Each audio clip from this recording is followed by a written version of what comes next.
Hello everyone, I am so excited to be here. For those of you who do not know, my name is Uduak Isong and I talk film, food and family. I'm introducing a new series about marriage. I've been married 13 years, so I think that kind of qualifies me. I hear people talk a lot about the challenges they're going through, how marriage is not what they expected and all that. Some of them are small things. With my experience, I can understand why it would be a problem. And so I thought, okay, let me talk about these things a bit, and you never know whose marriage I might be saving. So this is the beginning of what would hopefully be a long series, how to make your marriage successful. It's very little tips, nothing. I don't have a degree or anything like that, but I have 13 years, which is something, and I can say that my marriage is successful, at least to a very large extent. When you first get married, you guys are so in love, you can't see enough of each other, you can't get enough of each other, everything is just so awesome. And then 2 months, 3 months, you start to fight. Some little things start to creep in and you're like, okay,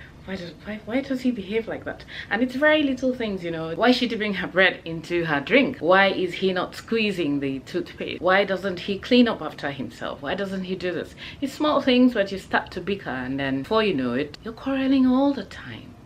And you start to think, did I make a mistake? Maybe I was actually happier single. It seemed so much easier. Yeah, marriage is not easy because it's two different people from two different backgrounds, two different many things coming to live together as one. So naturally it will have its challenges. But one of the most important ways of reducing those challenges to the barest minimum is through communication. I know you hear this all the time. Everybody talks about communication in marriage, and you're probably thinking, but my husband and I talk, we're still fighting. It's because of the way you're communicating. They say that there can be no communication without care, so you have to care for the person.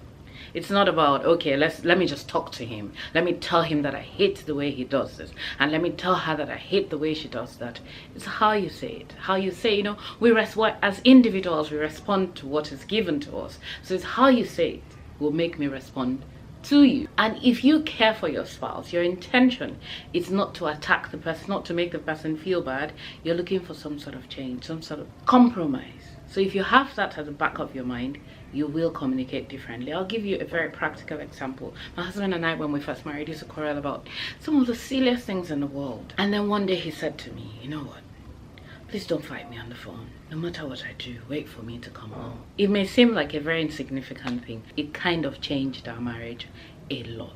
Let me give you another instance that happened recently. I've been filming somewhere in Ikorodu and it was really stressful. I've ranted about it in a previous post, so you know what that has been. So I come home after 3 or 4 days, I think, and there's no gas. I had come home 3 or 4 days before and there was no gas, but we have an electric cooker, so gas is just really back up. So I said, there's still no gas. And my cousin says, oh, we told uncle and he wouldn't buy it, or he didn't buy it. Something that really upset me. I thought, goodness gracious, why wouldn't this man buy gas?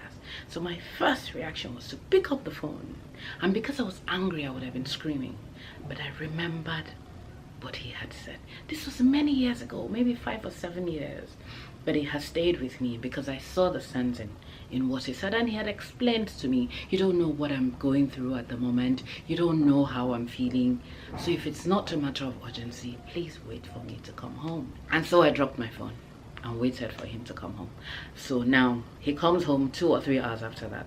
Automatically, you know that I can't say it the same way because time has passed. I'm no longer as angry as I was. I've thought about it and I've calmed down a bit. So I give him dinner and then I say to him, baby, this gas finished how long ago? You didn't buy gas, why? And he says, nobody reminded me. They just told me the first time. And I forgot. They told me on my way to work that, oh, gas is finished. And I said, oh, when I get back. And nobody reminded me. So I say to my cousin, but you said that you told him. She said, oh, it was the housekeeper that told her. Do you see? Do you see? They would just have given me problems for no just cause, and that would have caused a fight. You know, if I'd called him, I would have screamed on the phone. He would probably have screamed back because he was probably having a bad day, or he's probably thinking, why would you think that I wouldn't want to buy gas? How in the world is that a big deal? But because I had calmed down, the way I asked him was different, which made his response different. So when we say communication, we don't mean talk about it. We mean talk about it, but we mean in what tone and what's your intention. Is it just to make your spouse feel bad, or you're actually looking to solve a problem?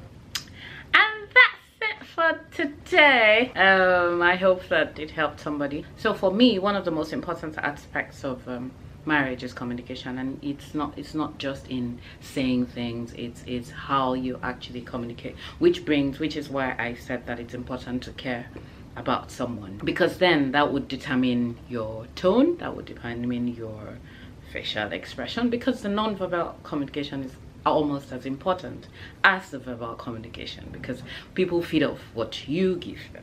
Yes, people respond to, like I said earlier, people respond to what you give them. And also, so please talk about even the smallest things. Don't take it for granted that the other person should know what you're thinking. Nobody's a mind reader. The person is a husband and they signed up to be a husband or a wife. They didn't sign up to be a mind reader, so they can't figure out what you're saying.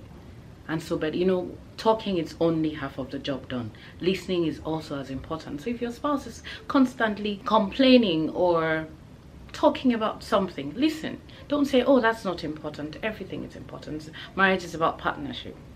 So even if it doesn't matter to you as much, because you care about your partner and it seems to matter to him or her so much, then you should listen.